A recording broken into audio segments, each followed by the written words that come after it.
오늘은 그간에는 그 짐승에 대해서 함께 연구해 보았습니다. 그러나 이번 시간부터는 새에 대해서 우리가 생각해 보고자 합니다. 주님께서 천지를 창조하셨을 때에 넷째 날에 공중에 나는 새를 창조하셨습니다. 이것은 물질적인 천지 창조의 의미를 갖고 있지만 그보다 더 중요한 것은 영적인 면에서 주님께서 공중에 나는 새를 말씀하셨다. 무슨 의미를 말씀하셨을까를 한번 좀 깊이 생각해 볼 수 있어야 됩니다. 영적인 의미로 새, 짐승이라고 하는 것은 개나 돼지나 소나 양이나 이런 것은 땅 위에서 움직이고 활동하는 활동력이 강합니다. 그리고 이런 것은 내 마음의 세계에서 의지적인 표현을 의미한다면 새라고 하는 것은 공중에 나는 새라고 하는 것은 자유자재로 자기가 가고 싶은 곳에 날아다닐 수가 있습니다. 그래서 이 새를 표현할 때에 인간이 수많은 사상이 내 머릿속에 새들처럼 자리 잡고 날아 들어오는 모습을 의미하고 있는 겁니다. 그래서 새라고 하는 것은 주로 사상과 인식의 세계, 지식의 세계, 내 머릿속에 갖가지 들어오는 수많은 사상을 의미할 때 영적인 의미로 새를 표현하고 있는 겁니다. 이러한 짐승의 세계, 새의 세계 이런 것들을 좀 더 알기를 원하시면 이 김군의 마음이라고 하는 책을 참고하시면 되겠습니다. 이 책은 뭐 서점에 다 나와 있고 인터넷 서점에 주로 판매를 하니까 인터넷 서점에서 찾아보시면 이 짐승에 의미하는 바, 새가 의미하는 바가 무엇인가를 좀 더 깊이 있게 알 수가 있습니다. 오늘은 새에 대해서 첫 시간에 비둘기에 대해서 생각해 보려고 합니다. 이 비둘기라고 하는 동물은 사람들이 흔히 볼 때 평화를 상징합니다. 그래서 서로 평화롭게 지내자 할 때 비둘기같이 지내자. 왜냐하면 비둘기라고 하는 동물은 새는 자기보다 이제 힘 있는 동물이 자기를 쫓아올 때에 그것을 방어하는 무기가 없습니다. 그저 방어할 수 있는 방법은 이리저리 날면서 비행하는 것이 전부입니다. 방어 무기가 없습니다. 사람마다 어떤 위협에 처하거나 자기에게 가해를 했을 때에 방어하는 방법이 있습니다. 선한 자들과 악한 자들이 다릅니다. 먼저 악한 자들은 자기를 방어할 때 응징하거나 보복하거나 복수를 합니다. 그리고 같이 공격을 합니다. 그러나 선한 자들은 자기를 공격할 때에 그것을 어떻게든지 피하려고 몸부림치다가도 일단 그 악한 자기를 공격하는 자들이 물러났을 때에는 보복하지 않습니다. 복수하지 않습니다. 그게 바로 선한 자의 특징입니다. 비둘기는 자신을 공격하는 어떤 세력에 대해서 방어하는 것은 스스로 몸을 피하는 것밖에는 없고 보복하거나 복수하지 않습니다. 응징하지 않습니다. 그래서 이 비둘기를 평화의 새다 그렇게 표현합니다. 또 비둘기를 이렇게 금실 좋은 부부를 상징할 때에 비둘기 같은 부부다. 비둘기는 서로 부리를 맞대면서 구구구구 소리를 냅니다. 그래서 그 비둘기는 사랑을 의미하기도 합니다. 그러니까 평화 속에는 사랑이 들어 있습니다. 근데 그 사랑의 순도가 다릅니다. 순진무구한 사랑이 있을 때만이 평화를 이룰 수가 있습니다. 그 사랑이 거짓 평화와 거짓 사랑과 거짓된 변질된 아주 숨겨놓은 포장된 그러한 그 거짓을 입고 찾아오는 평화는 진정한 평화가 아닙니다. 비둘기처럼 순도 높고 순진무구한 의미가 들어있는 사랑을 가지고 있을 때만이 진정한 평화라고 말할 수 있습니다. 그러면 이 비둘기가 무엇을 의미합니까? 그것은 순진무구한 상태를 의미합니다. 세상에서 우리가 살면서 이 죄악된 세상에 에서 우리가 어떻게 순진무구함을 유지할 수가 있느냐? 이것은 모든 기독교인들이 기도하고 소원하는 그러한 마음들입니다. 순수함을 원하는 자, 그가 바로 진정한 기독교인입니다. 하나님의 말씀이라면 순수하게 받아들이지 그 말씀에 대해서 의심하거나 그 말씀을 이용하려고 들거나 그 말씀을 자기를 포장하는데 쓴다면 그건 기독교인이 아닙니다. 주님께서는 요한계시록 21장 15절에 금갈대를 갖고 계시다, 그런 표현을 하셨습니다. 금갈대. 금이라고 하는 것은 불로 단련한 금이라, 불로 단련한 금으로 내 눈을 발라 깨끗하게 하라, 그런 구절도 있습니다. 이 말은 아주 금이라고 하는 불순물이 제거된 순도 100%의 정금, 순금입니다. 그게 순수한 상태를 의미할 때 금으로 표현하는 겁니다. 그리고 갈대라고 하는 것은 잣대를 의미합니다. 갈대라고 하는 뜻은 잣대입니다. 그래서 과거에는 어떤 것을 잴 때에 갈대를 이용했다고 하는 것입니다. 이 말은 순수한 잣대로 인간들을 평가하겠다는 겁니다. 최후의 날, 주님 앞에 서는 날, 주님께서 심판하시는 그날에 금갈대로 그 사람을 평가하신다는 것은 순수한 잣대로 평가하시는데, 어떤 잣대이겠습니까?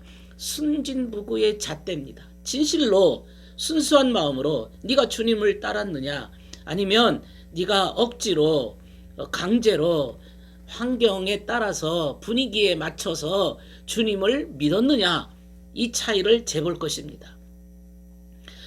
그래서 우리의 의도와 우리의 행위가 주님 앞에 순진무구의 잣대로 재봤을 때 우리가 어떤 모습으로 주님 앞에 나의 삶의 결과가 드러날까요? 그것이 순수 진리의 잣대를 의미하고 있는 겁니다. 주님은 그걸 가지고 측량하십니다. 주님께서 언젠가 사람의 의도와 행위를 측량하시는데, 주님께서 악한 자를 선한 자로부터 분리시켜서 그 물고기를 분리하는 것과 같다 그랬습니다. 어부가 물고기를 잡아서 상한 물고기, 또 이렇게 아주 싱싱한 물고기를 분리하는 것처럼 주님께서 최후 심판에 가라지와 알곡을 분리하듯이 분리하신다는 겁니다. 가라지는 악한 자를 의미하겠죠. 알곡은 선한 자를 의미합니다. 주님께서 최후 심판을 통해서 천국 갈 자와 지옥 갈 자를 이렇게 분리하십니다. 네. 유대인의 관원 중에 니고데모가 있었습니다. 요한복음 3장에 나오는 니고데모가 있었는데, 이 사람이 주님께 나왔을 때 주님께서 말씀하셨습니다. 네가 거듭나야 하리라. 어떻게 합니까? 물과 성령으로 거듭나야 될 것이다 말씀하셨습니다. 여기서 물이라고 하는 의미는 진리를 의미합니다. 진리. 물이라고 하는 것은 거듭남을 위해서, 새로운 탄생을 위해서 우리가 필요한 것은 물이라고 하는 진리입니다. 진리로 거듭나는 거죠. 그 다음에 이제 물과 성령으로, 성령은 무엇을 의미합니까? 진리로 인한 결과를 의미할 때 성령이라고 하는 겁니다. 그러니까 네가 물과 성령으로 거듭난다는 것은 진리와 진리를 실천한 결과로 인해서 너는 거듭나게 되고 새로운 탄생을 이루게 되고 하늘나라에 들어갈 수가 있다고 말씀하시는 겁니다. 그러니까 오늘날 종교인들이 이런 진리를 바로 알아야 될 것입니다. 과연 진리만 갖고 있다고 해서 되는 게 아니고 그것을 실천하려고 하는 이 성령의 결과가 반드시 필요하다는 것을 의미하고 있습니다. 그것이 하늘나라 진리의 질서입니다. 어느 부자 청년이 주님께 와서 영생 없는 법을 물어보았습니다. 주님께서 먼저 그 청년에게 물어보셨습니다. 계명을 지켰느냐? 그랬더니 이 청년이 그것은 어려서부터 내가 지켰습니다. 그랬더니 그러면 너는 가난한 자에게 너의 재산을 다 나눠주고 그리고 너는 나를 따르라. 그렇게 말씀하셨습니다. 사실 이런 구절은 오늘날 우리에게도 적용되는 구절입니다. 먼저 계명을 지켜야 되고 그 다음에 가난한 자에게 재물을 나눠주라는 말은 선용하라는 뜻입니다. 선하게 너의 재물과, 여기서 재물이라고 하는 것은 꼭 돈만을 얘기하는 게 아니고 돈과 지식과 너의 건강과 네가 가지고 있는 재물이라 여기는 그것을 선용을 위해서 사용하라, 그런 뜻입니다. 이게 바로 성령입니다. 그러나 순수한 자들만 이 일을 할 수가 있습니다. 순진무구하지 않으면 결코 이런 사랑의 실천을 적용할 수가 없습니다.